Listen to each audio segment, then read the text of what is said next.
for him? I don't know. Hey, I'm just gonna roll with it. So spawning in the top I'm right just corner. so I can't pause. So yeah. Yeah. Representing Dark. Is it Dark One? Team Dark One? No, I'm sorry. No, Holy this is smokes. it's Deathzone, Deathzone. dude. All right. So Team Deathzone. Dark one. I don't know, man. Look, We DAC flubbed one. it. We just tripped over the starting line. But okay, yeah, here we go. So representing Team Deathzone, it is the Red Terran LVC. And in the bottom left-hand corner, representing the Risen community, it's the Dark One Savior. The Dark One. That'd be like the edgiest thing you could ever name your team. We're Dark One Esports. I was probably thinking of the show Once Upon a Time. Yeah. Because Rumpelstiltskin's just a monster. So you've, I know Coach Savior a decent bit, and a lot of that has been kind of teaching him some of your build orders here. Given that we're starting out here on a very standard map in Eternal Empire, not something that's a very understood map, a very typically macro map. What would you expect to see from him here? Based on the fact he went Rax and then double gas, this is one of my go-to builds in TVT possibly. Yep, there's a reactor. Although I don't know what he's doing now. It's been a while since I've shown him builds.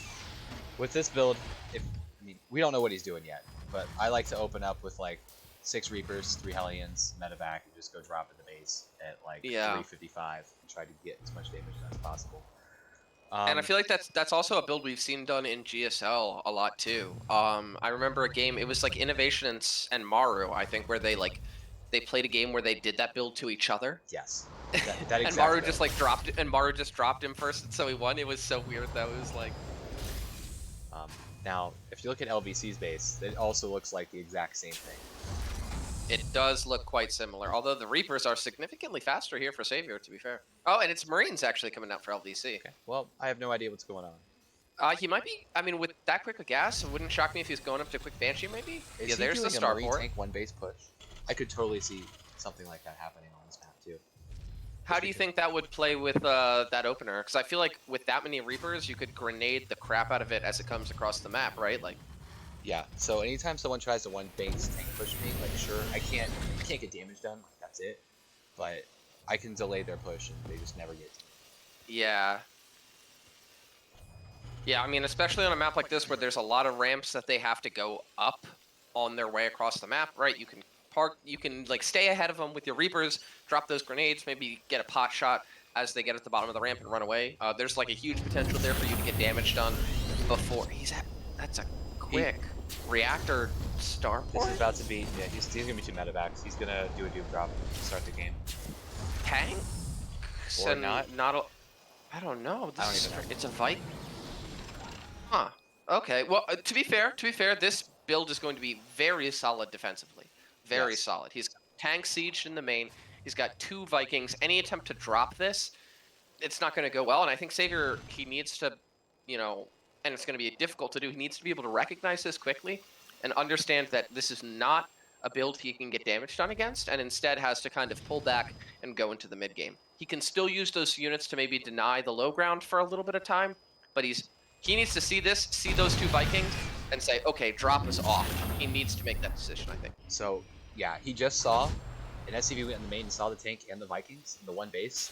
So that's a sign right there that says, okay, I'm getting one base, I need to chill. I can put my medevac in a position to do a counter drop whenever units start coming across the map. My Reapers need to delay the push, use grenades, soften up the Marines, soften up the tanks. On my side, here. What's up? Look at this. They're dodging each other. We're going to see a base trade. Oh my goodness. Let's see what Savior makes out of his factory. It is done. Oh, okay, he sees it. He sees it coming. But this Viking can just kill the medevac. That's a little bit unfortunate for him here. There's nothing at home. A tank back pop. Though. Brandon, oh, it lets him in. Okay, he needs to go get on the SCV right now, and then just batten down the hatches back at home. He can wipe the economy of LVC. The question is can he hold back at home? Oh my gosh, we're about to crazy town. He's gonna need to pull the SCVs and take out as much of this as he can, so that theoretically he can pull back home with these units and get a hold here. Oh. I don't know. This is going to be weird. If the tank gets out, he can add a little bit more damage here, but the problem is it's at a base trade where I feel like... He needs to use the SCVs to attack. Stronger. Yeah, he needs to. Once this tank comes out, he needs to use them to attack. Do it, yes! Go. This is looking pretty decent here for Savior. The SCVs are getting in on everything, and with the low unit count, these tanks and Vikings are not very good. These SCVs are clearing everything out. I think this tank with the DPS in the background is going to be enough here. Gets a Viking out as well. Land him, go, land him! Land him, land him, land him. Land him. Don't land him. I think he's still done enough. I don't think he's still done enough. I don't know if he's done enough. So right now there's three tanks, one with very, very few hit points, and one Viking with very few hit points. Savior has reestablished his CC. LVC has yet to do so. He can make 2 more Vikings. He actually has the air control. He can fly into a corner with his command center and just win the game. Well, mind, both players still have their CC. So no one is like tech eliminated yet. Getting these Vikings out is hugely important though. Like you said, that not only allows him to control, but allows him to kind of break up these siege lengths by being able to land Vikings in spots. And I really like how quickly he's reestablished mining. LVC still looking to get his stuff back in a good spot, but Savior already reestablished mining, really needs to throw down a barracks right now. So LVC is repairing all his units with that 2 SCVs that are there, and he's using what's left of his money. That's smart. Yeah, but keep in mind right now that we're at the economic point in the game where repairing is a huge, tremendous cost to him. That brings him down to 29 gas, 250 minerals. He's not landed his thing, and actually if he finds it with these Vikings, I really think he needs to just kind of ignore that reactor and depot and just group everything together here. So Savior has units on the other side. He needs to put everything together, being honest. Yeah, he's just gonna block this from landing, and then yeah, get away from it. Don't take this fight. Gets the 2 SCVs. SCVs, that's good, that's good. He needs to back up and wait for the Reapers. He can fight this with everything together if he lands the Vikings, I think. But he doesn't even need to. In my opinion, I think he just needs to guard his CC. Get up barracks. He's got 700 minerals. Just start producing anything. Any units at this point are absolutely massive. His bank is growing, but he's not doing anything with it. And he really needs...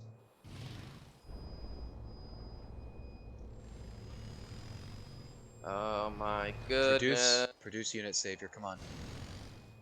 Yeah, it looks like he's posturing to take a fight. I don't know if I like that though. He doesn't need to. He's mined so much money. He doesn't need to. This is not something you need to take. Right now, you are so far ahead in economy. Throw down like 3 barracks. Throw down, he doesn't need depots. He's got a depot. Throw down a barracks, Savior. Throw down barracks. Don't do it. He's run away with the Reapers. I think he's decided, hey man, this isn't what I need to do. Yeah. Oh, he needs to throw down depots so he can make barracks. He can't make a barrack. Oh, yes. But he has a depot in the main. He has a depot in the main. He can build barracks. Please, Savior, please. Barracks. 3, 4. You got the money. I like that he's keeping these Vikings, using them to gain information. There's nothing that LVC can do to contest that. Oh, he actually lands them. He's going to get some pot shots off on his factory. He needs to be careful to land that as soon as things come in range, though. Yep. And actually, he might be able to backstab this CC a little bit, kill that fresh mule. That'd be a great pick. Or it's not fresh again. So, he's also supply blocked. This Terran made units, and then hamstrung his ability to make units. Or SCVs. Ooh, Savior Don't lead him back. Hellion, though. No, Savior, don't lead him back to your base. It looks like LVC is going to back up. Again, all Savior needs to do here is bide his time. If he gets out like 6 or 10 Marines here, again, that mule even being used to repair, that's going to cut not only into his mining, but also into the money that he has available to him. All he needs to do is buy time. Get more units. He keeps pulling it back with these Vikings back to the factory. I think LVC is completely blundering here right now. He can't make any SCVs. He's trying to protect the factory, but he's not going to be able to make anything out of. He just needs to go look for the base and try to kill Savior. While Savior needs to continue to produce units, he's dropped another command center. I would like to see him put another command center somewhere else on the map as well. He has 600 minerals. The other thing to keep in mind is the SCV count, 13. And with army sizes this small and siege tanks, right, SCVs become important. Because if he sieges tanks, SCVs can kill them. Every unit counts here, and I think that if he gets the Vikings in position, oh, he picks off a Hellion. He might get 2. He gets 2. Two. He picks off 2 Hellions. It's only the tanks and the landed Viking. Now he's going to try and slow push this, but I think if Savior pulls all the SCVs, he can just bust this right in the face. He needs to be careful not to get baited into tank shots. Savior, be careful. Savior, be careful. Gets a lot of damage done on that Viking. One GG one. called. GG is called. Woo! Savior takes the victory in game Yeah, number 1. boy. Fuck yeah, Savior. In abs where he has gone a little bit longer with it, we know he's got that in his locker, and I'm again, with knowing nothing about Mr. Tesla or how he plays, I'm really going to be looking forward to what build 11 is going to pull out here. But let's introduce our players, Coda. All right, I'm going to take it away with their one again. In the bottom right-hand corner on the map Submarine is the blue Terran representing Deathzone. It's Mr. Dark one. Tesla. Shh, don't confuse me.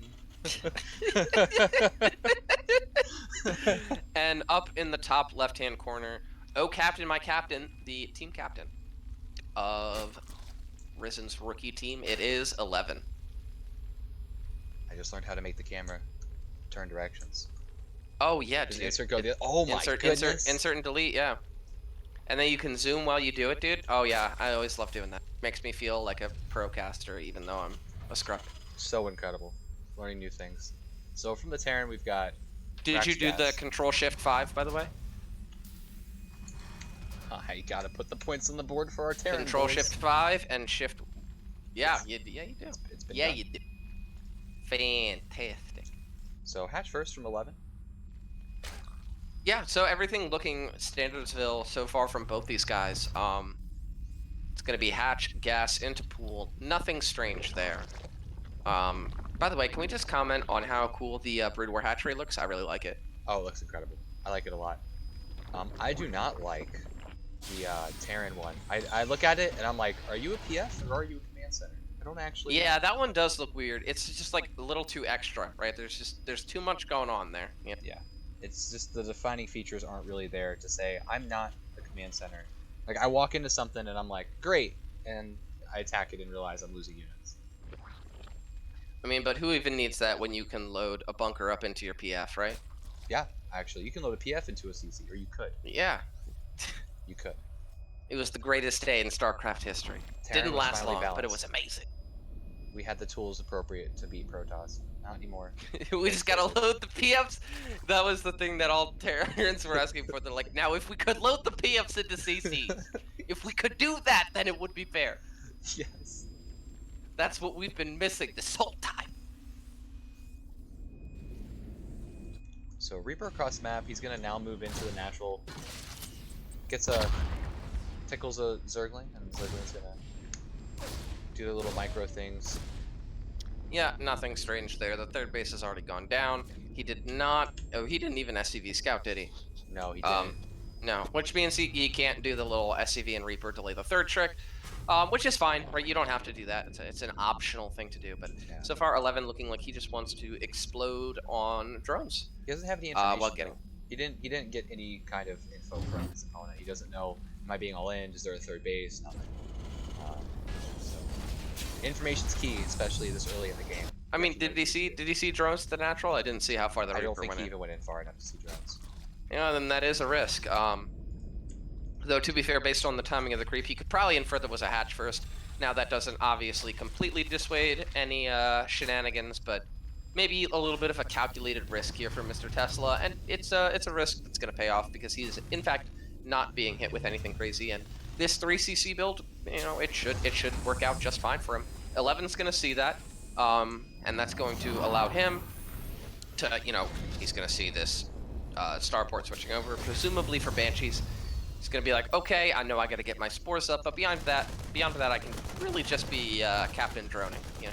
Yeah, Captain Drone. That's what I'm talking about. Yep, there goes the spore. Another spore layer is on the way. He is continuing. And actually, I feel like he went back into gas relatively quickly here. Not insanely, but relatively. I really like how he's getting that creep spread shoved out pretty fast here on the map. Now these Hellions are gonna cancel one of them. That's good, but Obviously, one of the things that I feel like it gets often neglected at like the pre-master level is that group spread, and it is oh so important. And I'd really love to see 11 getting that shoved out here. Agreed. Definitely. It's so underrated, but it's really good at this level. Yeah, 10 more drones on the production tab too. 11's economy has absolutely exploded here, and with the spores coming up too, and his queen count, I mean, he's so far playing a textbook defensive Zerg opening. He's getting 12 lings here to deal with any Hellion run-bys. His queen count is high enough to deal with these banshees. He's got spores for detection. I mean, he's looking absolutely a-okay right now. Yes, he is. Terran's looking like he's posturing over here. He wants to try to poke in, pull some attention. There's a Banshee in the or next to the natural. Hasn't done anything yet. Ooh, actually taking a quick fourth too here. Now the Banshee is probably going to end up canceling this at least briefly until the queens get over there to deny that. But I like that. You know, you see that fast third CC and you say, okay, you're taking a fast third. I'm going to take a fast one. Oh, cancels it. Okay, good. Oh! Banshee gets out with 5 HP, 1 queen shot away from dying. You know, last It actually match, picks up the died. drone. Huh, 7 banelings. That confuses me. But it is going to be mech here from Mr. Tesla looking. There's the double armory. There's 2 more factories. The third CC is landed. So it looks like we're in for the long haul here, Coda. Yeah, which is weird because this is submarine. Normally you get aggressive from both players and they go do things. We all live in a macro submarine, Coda. Man, That's my bad joke of the day. Love it.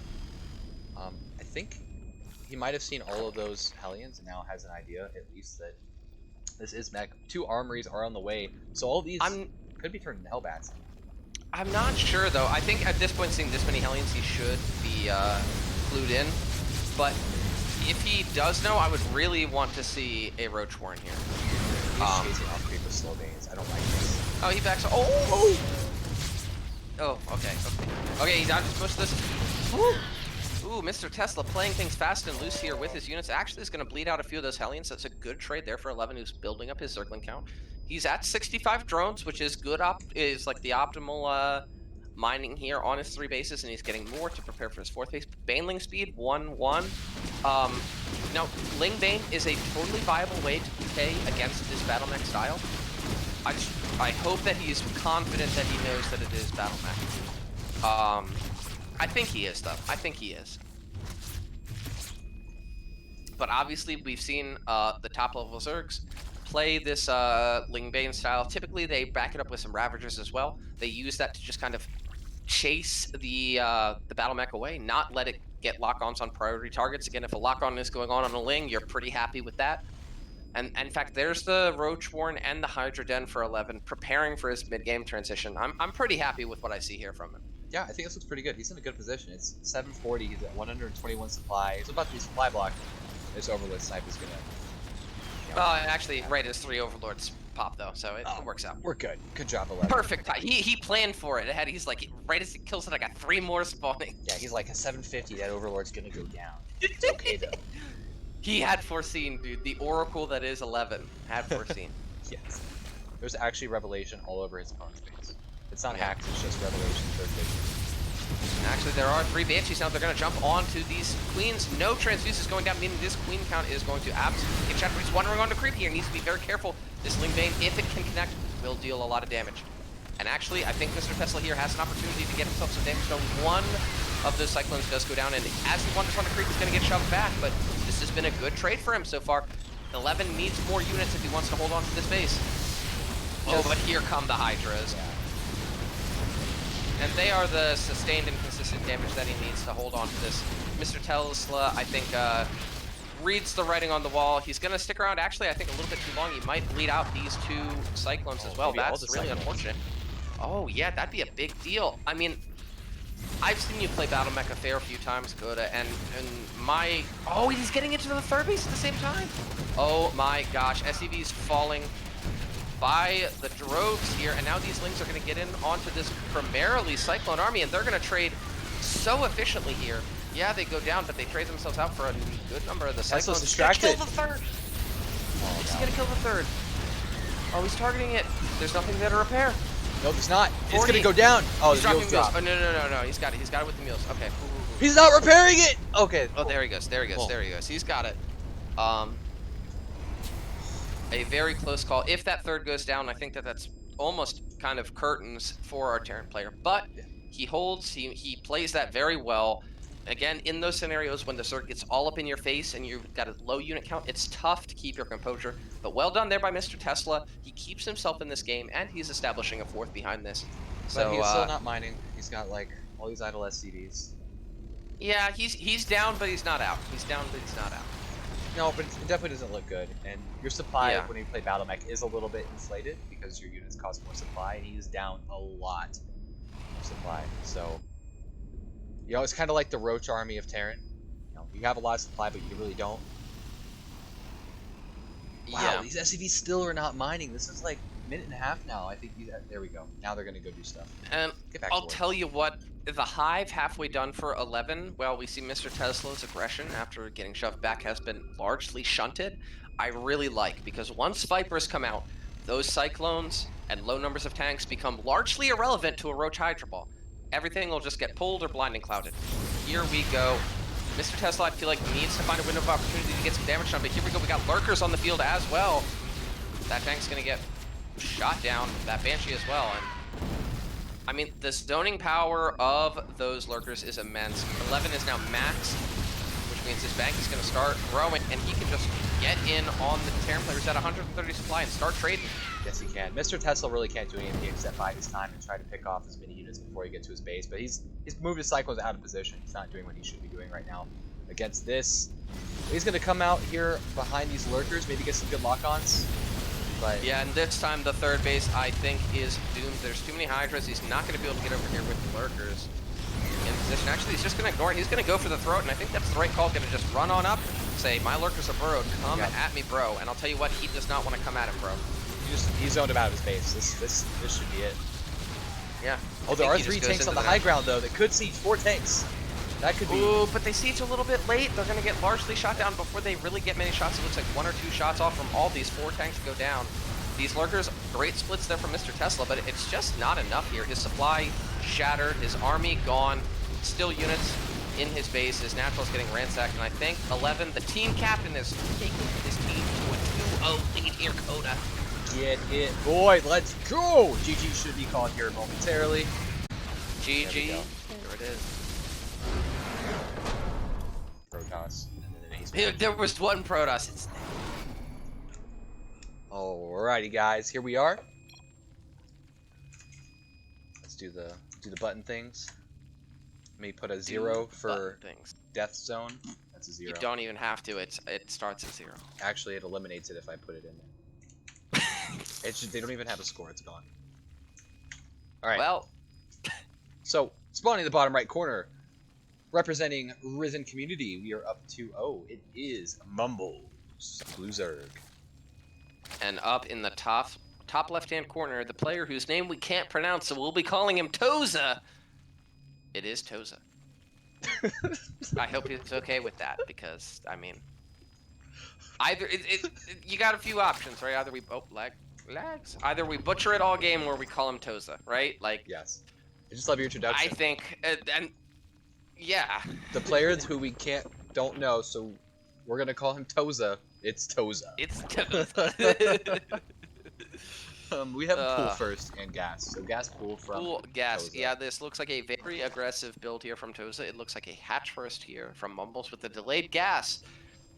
And while not by any stretch of the imagination an auto loss, the onus is going to be on Mumbles here to first of all, identify his opponent's build, and second of all, react appropriately, because there's going to be some aggression coming his way. His speed is going to be significantly behind his opponent's.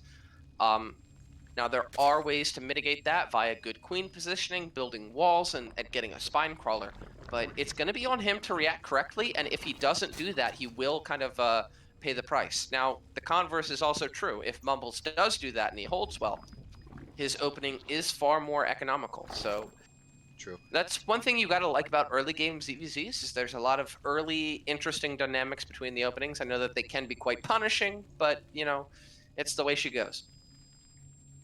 And actually, So Toasta forgets an Overlord, I Yep. think, here, so that's a big deal. tells us supply block. But so hear me out. I don't know a lot about ZVZ, but I kind of actually like the pool first because you can start your queen production sooner and you have more people on minerals for longer, so you can go right into double queen maybe really quick Yeah, or but like think about, quad like, queen. here's my counterpoint, right? You remember how many times we've seen Swarm hold builds like this with good wall offs, with good queen positioning, and he's Mhm. just ahead like 8 drones? Yes, that's good too. That would be my counterpoint. If you can do those things correctly, as a player like Swarm when he was playing was capable of doing, you know, obviously there's a merit to opening up economically like that. Um, Now, again, Morlings and the Banelings, all things that are going to be way faster here for Toza. But I really like that spine. I think he saw the later hatch and he got a little bit like, what's really going on here? Looks like Mumbles is going out to take a third. That will not stand, or at least I really can't imagine it standing. I could Um, see it being ignored maybe. I don't think there's any vision there. Overlord speed, I really don't like here. You know, Overlord speed before Baneling Nest. I really don't like. He's also going to bleed out an Overlord, it looks like here. And actually, it doesn't look like Toza's maybe getting as aggressive as we thought he was. Only 2 Banelings being morphed in right now. I'm not really too sure And what he I'm actually looking took at. his own third. Okay, so maybe he's not going to get aggressive here. Maybe he is. I don't know. He's made so many links, he has to This get is strange. aggressive. He can't just He not be has to aggressive. at least a little bit, right? Like he has to. And with this spine in position, that will help an awful lot. It will come down a large extent to if these Banelings get good hits. Oh, I like that. Auto selects Banelings, doesn't let them detonate on that one lane. But now Mumbles knows. He knows what's coming, and it's on him to defend. His speed is done. This spine crawler, a excellent tool of defense here. He needs good queen positioning. Lots of Banes. Lots of Banes. And that's the big deal here, is that there's no Baneling nest here from Mumble. Ling Bane, I'll tell you what, Ling Bane wars are really hard to win if you're the guy that doesn't have Banelings. They're really hard to win. And there's no wall here. He doesn't have Evos he can hide behind or anything. This is Lings Yeah, and Queens and it's fine against Banes. he cannot let these Banes get good Oh! hits. They're actually just going to go in and blow up that spine. Oh, they get decent hits. Oh! Woo, woo, woo. Ah! Oh! What? I don't even know. They get decent hits. Okay, Mumbles, I think, a little bit flustered here, is building 2 Roach Warrens right now. But that's good. This was very good. This was very good. He didn't let the Banes get great hits. And now Miraculously. he's building 10 drones. He's got roaches, or he can start building roaches, which will kind of anchor his defense a little bit more. Right now, I think this is looking very good for Mumbles, because as we talked about, if you open like that, you do get the drone advantage. He's up 4 workers with 6 more on the Oh my way. god. And in CVC, that's a 10 big deal. workers. But he needs to start making Yeah. some units now because this is still all in right here. Yeah. Aggressive from. Yeah, and Toza. that spine did get picked off. It's no longer an aggressive option or a defensive option here for him. He's got 2 roaches. That's not a lot. He needs a few more. I would really like to see him start 5 or 6 roaches right about now. Okay, so units are being pulled down to the third because there are some Lings down there. However, Toza's running into the roaches natural get right caught now. out. Oh, and the Banes are gonna come in, and they're gonna get some big hits here. Oh, well, are they? Are they? Oh, Yeah. 6, 8 drones go down. Still, Mumbles at a huge worker lead. This is good. This is fine. you actually just need to make drones. That's all you gotta do. Just Yeah. make more drones. Well, apparently. I mean, not even. He just needs to make some roaches and then go back to drones. He's up 16 workers. I don't even know how that happened. less Last I now. looked, he had 42 workers, and then he lost some, and now he's got 47. Yeah, I mean, he like Zerg droned through that and came out ahead. That's a good spot to be in. He's got more roaches popping right now. He needs to get that count up and consolidated. Low numbers of roaches will easily get overwhelmed by Lings, but higher numbers of roaches obviously can start to contend with that and end up trading very, Yeah, very well. you lose the ability for Zerg to get surface area damage on every roach versus a couple Yeah. roaches, they can get a full surround and maximize efficiency. Ooh, Oh. Toza runs into the main. He's got 2 Lings up there. They're going to make Banelings and run into the main. Oh, I think he saw it, though. I think he saw it. Yeah, he did. Yes, he did. Good job, Mumbles. But at the same time, Banelings run into the third, and they're going to get some good detonations. 7 workers go down here, and now the worker count has re-evened up with 7 who are about to finish here for Toza. And now Toza's back up on workers. That was a good play for him. He distracted with those Lings and got a worker lead from there. I agree. It was very well played. There are more Zerglings coming across the map while Mumbles is pushing forward. It looks like they might run into those roaches, actually, and now this third base from Toza could come under fire. There are banelings here, though. They're going to blow up those slings. And I really don't like this 5 roach aggression. 5 roaches, look, like they just... Even the small number of lings is going to pick off 2 of them. That should be enough here for Mumbles to say, like, okay, I need to back up. And it's going to be a roach-based play versus a spire-based play Mumbles says no. He's making 12 lings, 8 more roaches. He's dropping a 4th base, and he's just going to keep making stuff. Spire now is 30% complete. And this could work out. If he gets aggressive soon, this could... Well, okay, wait, actually, Mumbles dropped a Spire, too. Actually, this is going to get crazy town. Mumbles needs to get aggressive right now with his ground army. The thing that I really like here is that Mumbles has taken the gas at his third, and that Toza has not. 6 gas versus 4 gas, duh, big difference. Don't need to act like that's a very prescient point, because it's not. It's a huge difference in the amount of gas that you are getting in. And that's going to be reflected in your muta count and your ability to get +1 air armor faster, which will give you a huge lead in that air fight.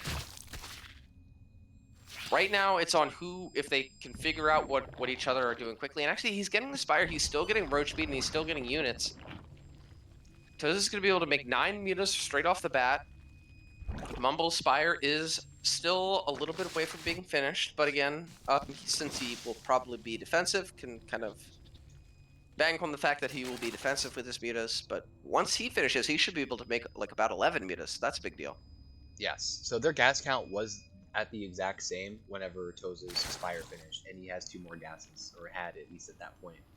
And Toza's gas mining is actually screwed up because of all the spine crawlers. Well, the thing is that neither of them think that each other are going mutas. You see this because they're getting air attack and not air armor. If it's Spire versus Spire, any ZVZ player will tell you the air armor is the way to go. And actually, here's a big Zergling run by at the 4th here by Toza. Way too much here by Mumbles, though. This should be the tell, tell, though. Started a muta. Oh, he hasn't started a muta yet, though. He has not started a mutalist yet. That's a kind of shocking to me. There's 12. Okay, that's good. He's gonna but lose 12 right as the mutas come in. Yeah, I actually wouldn't mind a huge counterattack here as the mutas get their damage done. Yeah, but because he's gonna lose a lot for this. But if 18 mutas pop, he can kill these mutas. Yes, 19. he can. Toza did split his forces though. Some lings are going back to the main. Others are coming in for counter aggression at one of the other bases. Oh no, Mumbles is pulling back. No, don't do that, Mumbles, go. He's bled out so much. 35 workers going down, and he's still got a supply lead. His army vastly superior. I think he just needs to go for gold here.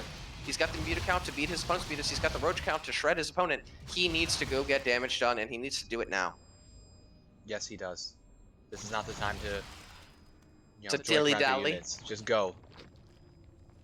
Just go, indeed. These mutas will rule the air here for Mumbles. He's got the muta advantage. It's 17 to... Actually, he does have the muta advantage. Yeah, but are all of them up here?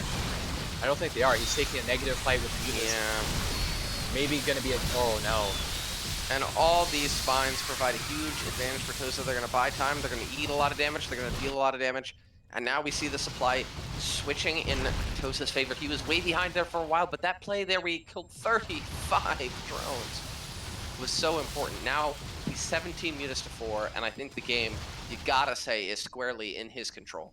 It definitely is. He has the bases. He's got the static defense to deal with this. He has the higher muta count, and Mumbles just is too low on economy to be able to get back in this game. I think we're going to see him called here momentarily.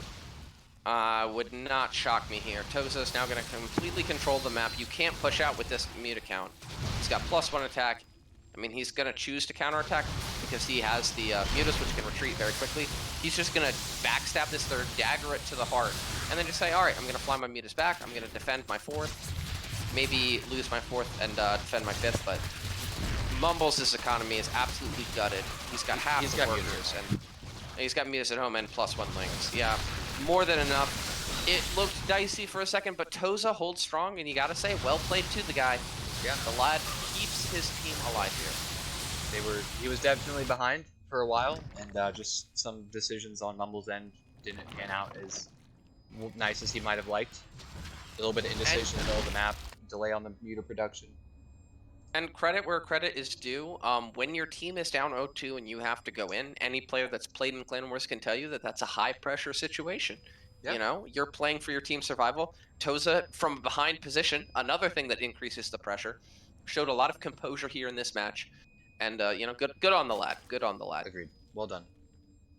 Another run by now with the other base. That's going to dagger the last little bit of Mumble's economy here. He's played a good game, but I think he's played his last note here. As the last few of his drones are going to go down. We're going to go on to game number 4, I think. I'll tell you what, though, with how exciting our games tonight have been, I feel like they've been longer than they have. Like, I just looked through the game timer and realized it was 13 minutes. And I've been so excited and engaged in this game, I could have sworn that this was like at least a 15 or 20-minute game. Yeah, there's just so much action going on and a lot of back and forth. GG well played's called.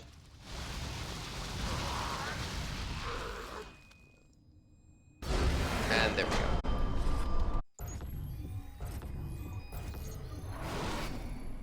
Alright, guys. So here we are. Oh, shoot, doing the wrong thing. I'm going to avoid having my screen on the top right at the moment, and I'm going to introduce our boy in the bottom left. So, spawning in the bottom left-hand corner, representing Risen Community, it is the Red Terran Gravity.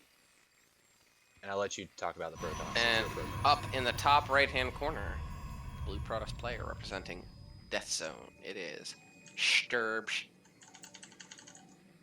And already, I'm intrigued by the pylon placement here by Sturbs. When I played this map, typically I like to get it either at that green line by the ramp to block off the Reaper, or on the right side, once again, to block off the Reaper pathing. Not opting for that. Here is Sturbs. I've actually seen some interesting play from Protoss lately, and he's going to pylon scout, where they don't go for the wall, and they actually just kind of...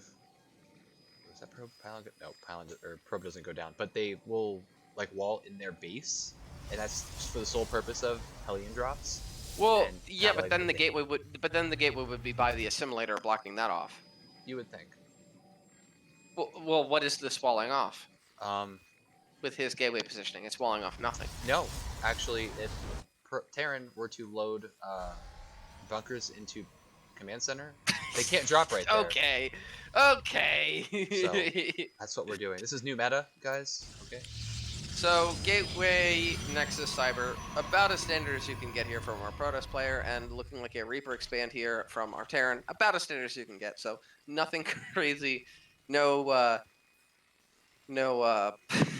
CCs with bunkers in them this time. Yeah, not yet. I don't know how I feel about this play from Gravity. He still hasn't made an orbital yet. He went for a fast command center, then a fast factory, made a Reaper, and has cut SCV production. I wonder what it is he's trying to go for. And he's keeping the Reaper at home. There's really no reason to do that when it's Gateway Nexus Cyber. There's really no reason to do that because you can get across before the Cyber unit's out. He kind of held it up a little bit, which means he's going to be arriving as the Stalker finishes. It should be able to ward him away, which means that Sturbs, if he positions and macros well... Actually, there's an SCV there too. He's going to see that Twilight Cancel going down. And this strikes me as not a... just a reason, or a spot where the Protoss is like, yeah, I don't really even care about hiding my tech. You know, Twilight first in PvT is far from shocking, right? Yeah. Blink openers have been very standard in this matchup for a long time because you can, with a robo follow-up, play defensively. You can also get 5 gateways and get aggressive. They can be very flexible, as well as being able to deal with a lot of those early attacks that Protoss or that Terrans will try and do via the mine drop or the Hellion drop or stuff like that, you know? Yeah, or you can just make DTs. I mean, you can. Twilight opening so really good. Can. And he's actually, we're gonna have to see. He doesn't have enough gas. I don't think he measured his gas out right because typically you should be able to start Blink right as the Twilight finishes. But maybe he's banking it up and he wants to get a DT Shrine or something. There's Blink. Okay, yeah, so this is pretty normal here. The bunker's going to be done. These 2 Stalkers that are marauding across the map shouldn't be able to get a lot done. This Reaper actually, if he focuses well, might be able to get 1 or 2 SCVs on the other side of the map where there's absolutely nothing, and nothing on the way. At the very minimum, he's going to get a full scout here. And at the maximum, he should get 2 or 3 workers. One stalker does fall to a cyclone. One worker goes down. Oh, a little bit of micro here. Every time he pulls these workers, though, this is really good for Gravity. Yeah, it definitely is. Still, though, I mean, Protoss is supposed to have the worker lead in the early game. Just the way with that Chrono Boost and Mules interact. Terran has Mules, Protoss has Chrono Boost. Typically, that means that the Protoss, if they go for this opening, will get a worker lead. To the extent that Sturps has it, though, is not the case, though. He should not be up 15 workers right now. That's a huge advantage. Yeah. And with a third base coming down as well, this is maybe not exactly the build order, but this is exactly how I liked to play PvT when I was still playing a lot. Is you get that fast Twilight, you get Blink, you play reactively, defensively, you try and play well to absorb the aggression of your opponent on the back of that quick third base. And if this goes well, obviously we see Gravity coming out with an attack here that could get a lot done. But if this goes well, Sturbs is going to be in a dream position. I think this could actually go really well for Gravity. We'll see how the micro goes with the he drops the Cyclones. Cyclones. Actually, this is really good. He's going to get to... Oh, great. Blink there identified. cancels that lock. That's another Still, though, stalker the that Cyclones falls. are a great zooming tool. And there's no shield battery. There should be one, but there's not. Great job canceling that lock on once again, though, but there's so many units here in the natural Sturbs. This is a very technical defense from the Protoss. He needs to do it correctly. He's bleeding out a lot of stalkers here. Again, the workers are still 10 in advantage to the Protoss. And I think he's got this defense handled. I think he does. With the Warp Prism, he should be able to pick up. Oh, he didn't use the Prism. 2 more stalkers fall. Yeah, he didn't use the Prism. Oh, he needs to blink after this. Yep, and he needs to kill the Cyclone. Ooh. Marines body Not gonna get block. it. OP MVPs. Get out of there alive. Oh no. Oh, he got it. And he's going to clean everything up. And everything. this is a good position for the Protoss. Obviously, when you absorb that early aggression on the back of how fast he got that third, if I were in his spot here, I'd be like, cool, I'm going to get charge. I'm going to take my natural gases and begin getting into with the tech that I want. And I can just probe my way into a huge lead here. Down. Now, obviously, Gravity is set up with these tanks here. Getting aggressive against this 2-base Terran, I think, is not something that will end up going well. But I really like the double forge here. I think it's a very smart play given what's happened. Adepts? Not sure how I feel about that. I don't think I've seen any upgrade. No. No, he does about to have have charge resonating done. glaives. Like I just. And if he raises the depot, he didn't raise the depot. But even still, so he's just gonna go into the natural with the adepts, get as much damage done as he can while he's got these stalkers in the main.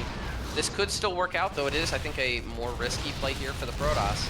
These tanks shelling away, getting a good bit of damage done, but right now he's denied so much money. 7 SCV has gone down. Oh, he's firing at his own supply depot. That's a little bit of a misclick there. Yeah, I think he's going to pick off this reactor, and I think he should just get the heck out of dodge here at the Protoss. I almost think a little bit of misjudgment there. I mean, obviously he canceled Stim. That's big. He got a lot of SCVs. That's big. But when you're in that spot and you absorb that aggression, there is no impetus on you to get aggressive. You have the economic lead. You can get, with the economic lead, you can secure the tech lead. And this really looks like it's just going to be a mass gateway style. We don't see any splash coming in, but 6, 7, 8 additional gateways. That's on top of the 5 that are already there on the way. And this is just going to be a mass gateway unit style here from Sturb. I'll be honest, I just would have pulled the boys, plain and simple. After taking that many losses to so many things went wrong for Gravity right there. I would have just pulled the boys, gone across the map, rallied everything. Yeah, I mean, unfortunately for him, I mean, a mass gateway style is directly in position to deal with something like that. I mean, blink stalkers and charge lots. But I mean, a minute ago, as soon as the stalkers left the base, that was I think you're right. He's gonna blink in here. Tanks are gonna get good shots, but I really think it doesn't matter. Just look at the worker difference, 62 to 34. Sturbs can just keep making units, and the Terran cannot. At this point, any trade is a good one. If you were killing units, it's good for Sturbs. should be able to go into phasing mode here and warp in about 9 zealots or stalkers. Yep, right on Sorry, top of the 12 stalkers. And that economic lead that he secured with that third base and beating that first push is going to pay off. He's going to cancel stim once again, I think. And Gravity, he gave it a good go here, but it looks like we are going to the ace match here.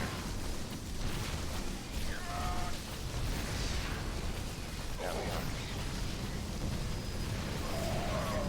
Don't feel bad, Gravity. It's you know, it's the good old mass gateway all in off of 2 gas from Protoss. It's okay. I mean, technically he also first, but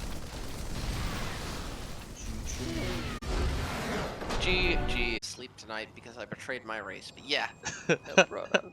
Love it. Dibs, All right. dibs on introducing Saber. Dibs. All right. Now I get the.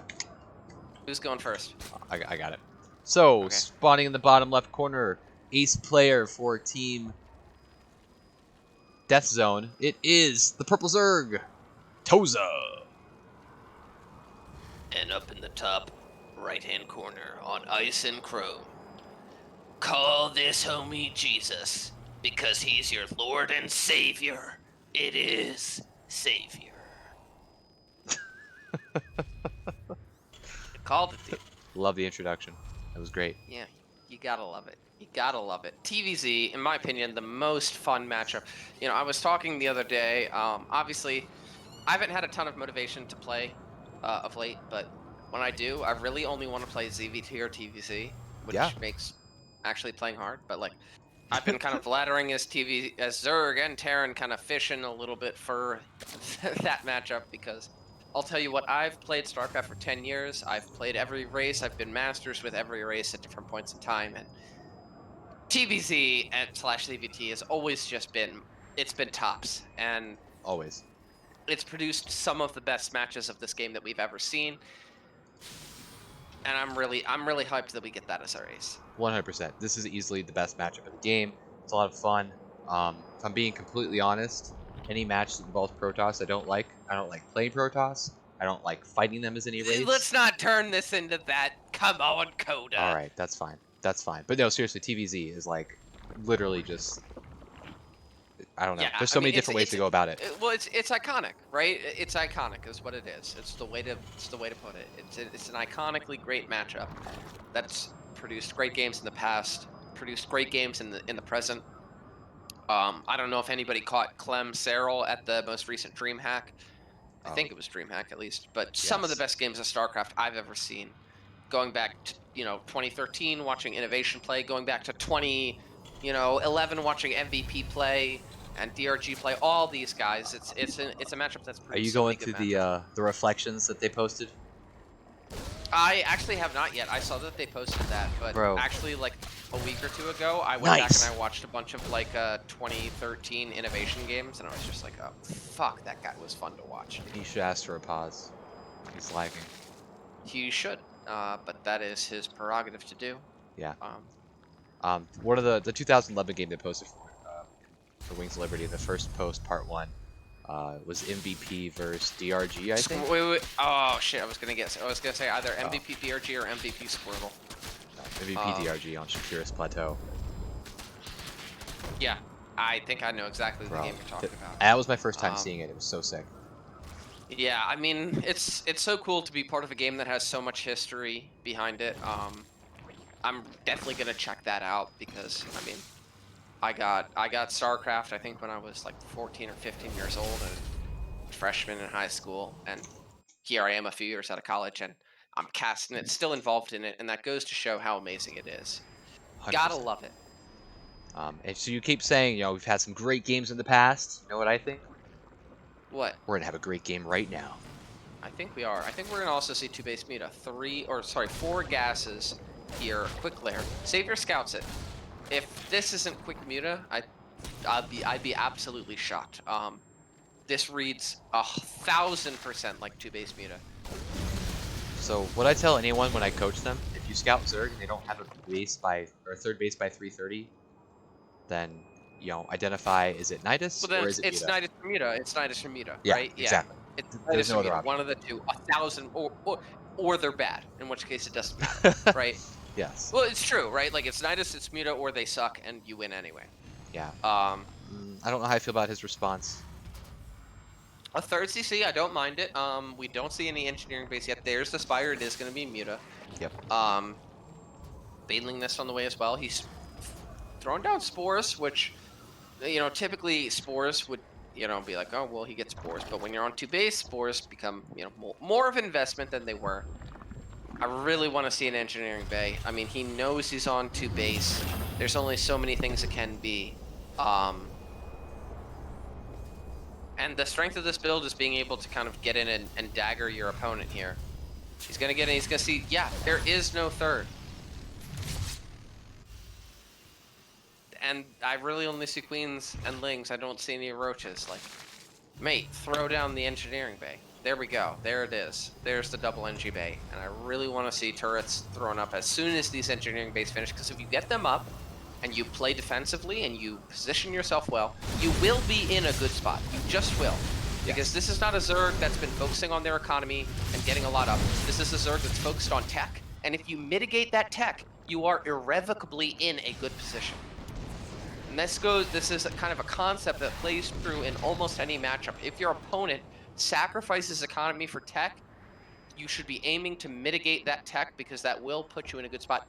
Big deal here. Toza gets supply block raised, he wants to make mutas. Yes. That's going to delay his mutas significantly, and hopefully give Savior the time to get defenses up for them. Well, he already has stim, because he got stim really quickly, and he now has 3 barracks producing Marines. I think he's in a great position. That Viking sniping the Overlord leading to the supply block was so clutch. That was good. Still, though, like, no turrets? No turrets! I don't think he's identified that it's mutas yet. Yeah, but I mean, if you're facing a 2-base Zerg and you haven't heard the Nidus Worm thing yet, you gotta know. You gotta know. If it were a Nidus, it would have hit already. You gotta know. I want to see him drop 2 more barracks, though. You are at that point where you need to drop your additional production by running your third base. Smart play there. He targets the queen to get that last creep tumor. Please, for the love of God, Savior, get turret. I mean, I don't know. Did he see those mutas just now flying over the queens? I don't believe he did. Otherwise, again, we would see turrets. We'd see turrets. No turrets. Now again, we have 21 Marines. They've got stim. He's going to have medevacs, meaning he can stim and be very maneuverable. But turrets are the anchor of that defense, and these mutas need to kind of dagger the Terran's economy here, and they're going to do that very well.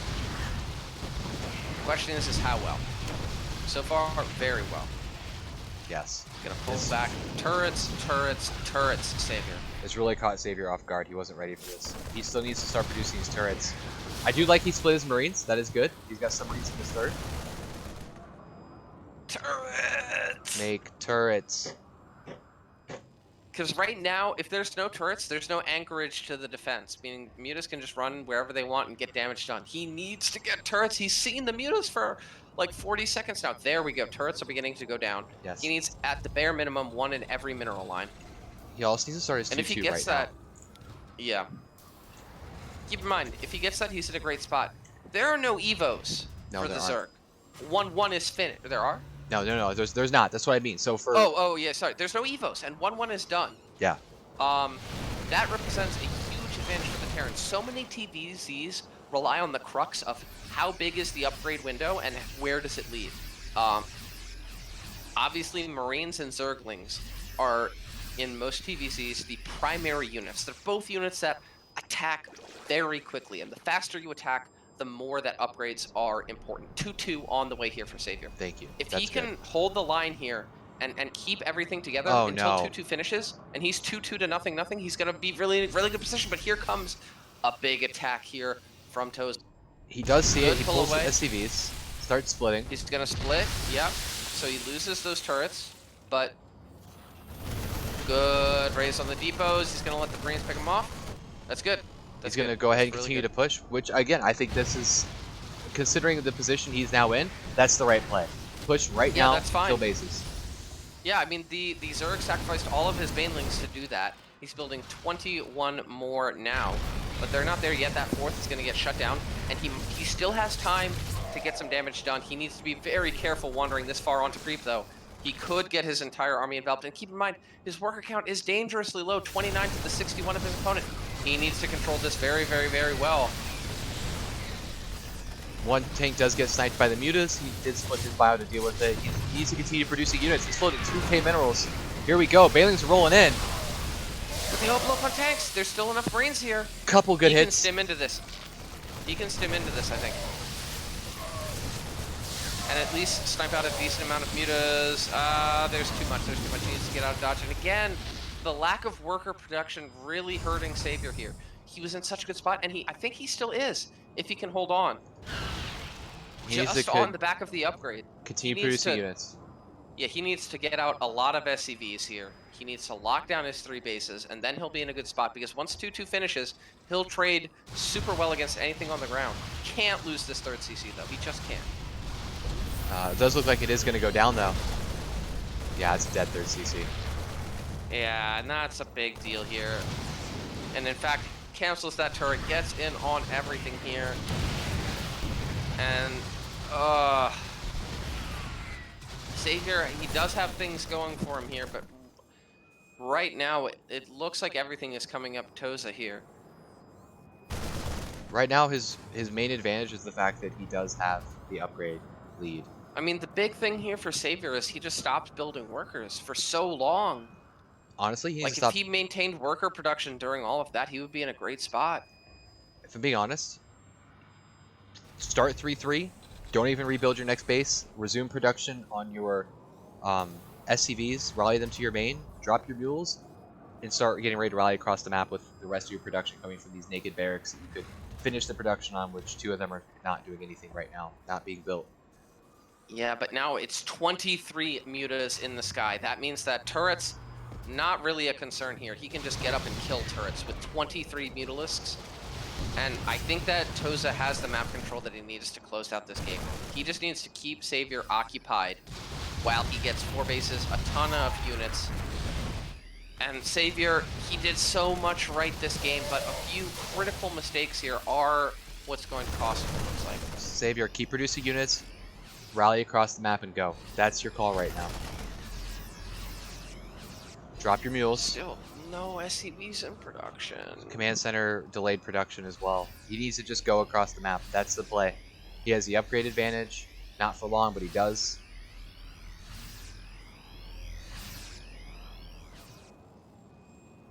You even had a moment where you could start your 3-3. Yeah, I liked the mind switch, but the biggest thing here is how hard that worker production cost him. We're at 73 workers to 27. I mean, upgrade advantage aside, like that's what I mean, though. that's not a sum of units that at some point it's a numbers game. Even if your units trade really well, it's a numbers game.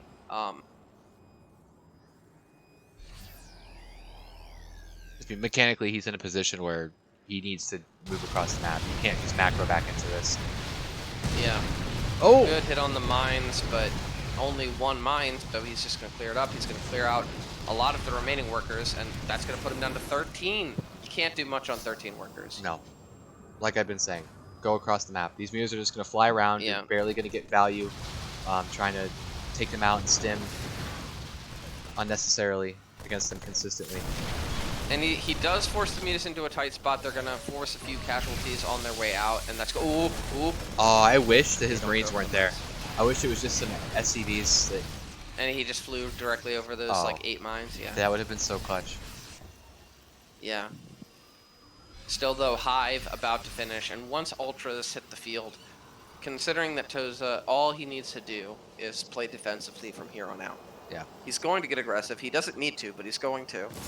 And it's just going to be a raw mass of units. At this point, the upgrade advantage a little bit mitigated. It's soon going to be +2, 1 versus 2-2. I mean, there's a slight chance that he could just right-click into this, getting really ballsy, and if all these mines are in a good position and burrowed, like, he could actually just lose his little army. I've seen it happen before. It could, but I mean, he's building up a bank, and there's going to be ultras soon. Yeah, the mines aren't burrowed yet. They need to burrow. There they go. If they had been burrowed, oh man. Once again, this is going to back out and kind of reposture a little bit. Savior needs that SCV count up. He's on 17 workers. Great mine hits. but I just don't think that it's good enough. These Banelings are just going to right-click in. They don't get a good trade, but with the economic lead that he has in 60 worker advantage, he doesn't need a good trade.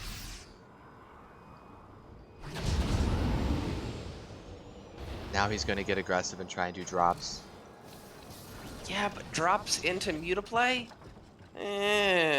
That's very dicey. Ultras can force these drops to load up, and if you're not in a good position already, then Mutas are just going to pick these drops off, and that's 20 supply down the drain.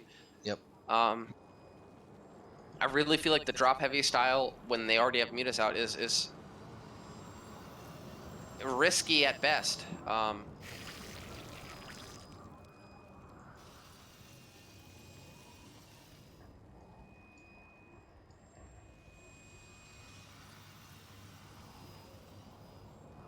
Yeah.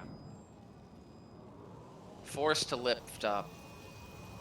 And he's gonna stay there until the Mutas come, and that's gonna be the end of that aggression. He's gonna pick off a mined out extractor. That means nothing. Might be able to get the pool. That's a nice pick, but I don't think it's a nice enough pick. That drop is gonna get forced back. The Muta's on the hunt for it. They're gonna find it. They won't even need to. This Boar is gonna pick it off. Now Zerk just 1A across the map and win the game. Yeah, yeah. Savior, he played a good game here, but at the end of the day, you got to give the odd to Toza here. It looks like a little bit of macro superiority winning the day for him. Yeah, Ultras. you can say that. Yeah, GG is called. Toza takes the victory. All right, so well played to Deathzone. They did the reverse sweep. That's your fault. I know, it's my fault. I said it. I've spoken into an existence and now it's happened. Well, all right, man. Well played all around. We had a lot of good games tonight. It was certainly fun. Yeah, dude. Thank you for joining me for the cast. I hope you have a wonderful night. Thank you, everyone, for watching. If you want to see Terran Games, go ahead and just give me a follow. Otherwise, y'all have a wonderful night.